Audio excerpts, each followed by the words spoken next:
Hai, buat kalian yang mendengarkan, untuk hal pertama ini, gue ingin menceritakan soal bokap gue, tapi bukan soal negatif ya teman-teman. Jadi, semua ini tentang betapa gue rindu dan keresahan gue. Bokap dinyatakan bahwa dia punya penyakit jantung, jadi dia sempat beberapa kali masuk ICU. Iya, ICU udah apa namanya 2 kali ya. Dan alhamdulillahnya selamat terus ya. Alhamdulillah ya, apa namanya, itu kalau kita lihat orang yang kena serangan jantung, ini yang gue lihat di bokap ya, itu mereka lemes gitu, kayak nggak ada tenaga. Dia apa ya, kita kayak bawa orang yang emang pingsan aja, tapi dia sadar gitu. Terus keringet kayak nggak berhenti berhenti kayak gitu. Itu serangan, ya serangan jantung ya. Nah, di pas gue kelas 2 SMA, kayaknya udah mulai kerasa lagi tuh sakitnya.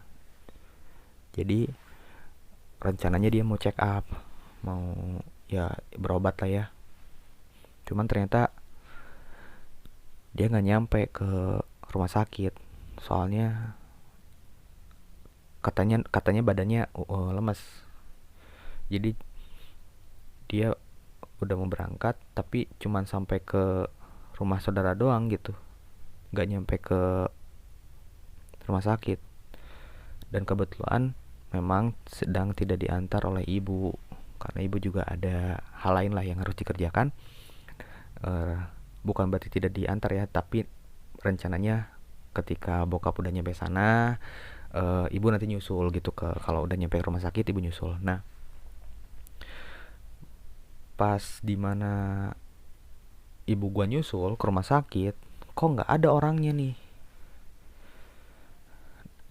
Ibu nelpon lah ke gua, eh, ini ayah nggak ada, coba cari. Soalnya kan ya di lingkungan rumah itu memang ada beberapa rumah saudara gitu, takutnya nyangkut di situ. Dan ternyata benar, bokap memang tidak jadi berangkat karena memang udah lemes lah, takut pingsan di jalan. Ya sudah, gue informasikan lagi ke ibu bahwa ayah ada di sini, ayah tidak jadi pergi ke sana, udah kayak gitu.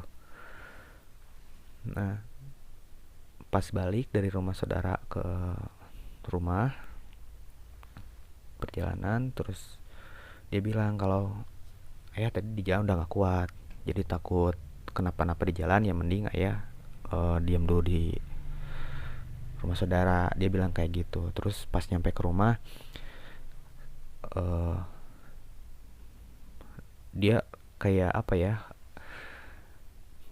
kayak tidak seperti biasanya, yang memang sebetulnya di 1 bulan terakhir itu gue udah ngerasa eh, udah beda gitu ya. Dia yang awalnya bukan orang yang seneng pakai baju baju apa ya namanya tuh, baju-baju ya bagus lah ya, dia senengnya kayak baju-baju biasa aja selingan kalau di lingkungan itu. Karena sering dikomplain juga sama ibu, kayak ih pakai baju pakai yang kayak kusam-kusam kayak gini, mendingan pakai baju yang bagus-bagus pakai nih gitu. Nah, sebulan itu dia pakai baju-baju yang menurut ibu tuh kayaknya oh ganteng nih, bokap lu ganteng, ganteng banget kayak gitulah istilahnya. Terus udah kayak gitu, itu kejadiannya pas libur sekolah, eh semester 1 lah. Jadi pembagian rapot. Nah, 2 hari kemudian bokap mau ke rumah sakit tapi nggak jadi karena dia nggak kuat. Tiba-tiba dia minta rapot, kayak rapot untuk ditandatangan sama dia. Biasanya makan kalau baru mau masuk baru ditandatangan sama dia. Ini malah baru juga 2 hari pembagian lah nanyain rapot kan kayak gitu. Dia lihat nilai-nilainya, dia lihat juga rankingnya. Bokap mah emang selalu nanya kayak, oh ini rankingnya bisa nggak ditingkatin lagi ya. Selalu gua jawab dengan nada kayak, siap ya, diusahakan. Padahal mah ya kita nggak tahu ya. Nah, udah kayak gitu,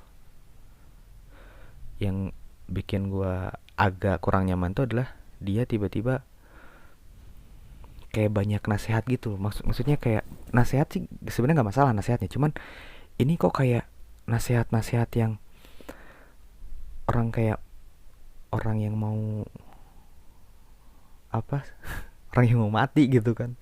Kamu harus jadi orang yang kerja keras, kamu harus jadi orang yang murah senyum, jangan berpuas diri ya, kayak gitu gitulah. Terus ada juga permintaan maaf dia tentang kayak, maaf ayah belum bisa jadi ayah yang seperti ini, ayah belum bisa ngasih ini kayak gitu. Gue kan jadi nggak, ayah ngomong, ayah kenapa gitu kan, jadi gue nanya kayak gitu, ayah kenapa gitu kan. Iya nggak apa-apa, apa, nggak usah minta maaf kayak gitu. Jadi permohonan maafnya itu kayak permohonan maaf bahwa dia belum bisa maksimalin kasih sayang dia ke gue, padahal gue ngerasa wah udah banyak banget gitu. Dan itu yang bikin gak nyamannya itu karena kan bokap lagi kerasa kayak, ah jangan deh, masa mau ada pesan-pesan kayak gini gitu. Dan ternyata mungkin memang dia udah ngerasa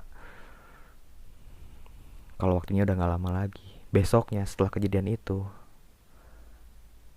bokap pergi buat selama-lamanya teman-teman.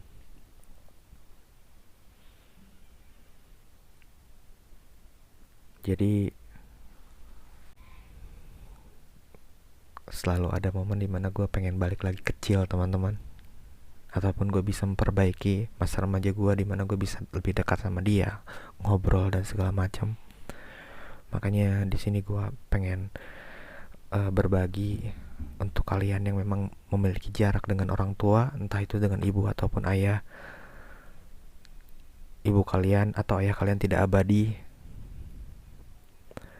Selagi ada waktu, banyak-banyakin ngobrol teman-teman. Karena kita tidak akan pernah benar-benar siap untuk ditinggalkan. Nah mungkin seperti itu aja teman-teman. Mohon maaf jika ceritanya berantakan. Ini tanpa skrip ya. Gue hanya menceritakan apa yang gue ingat. Jadi buat kalian yang mendengarkan, sekali lagi terima kasih.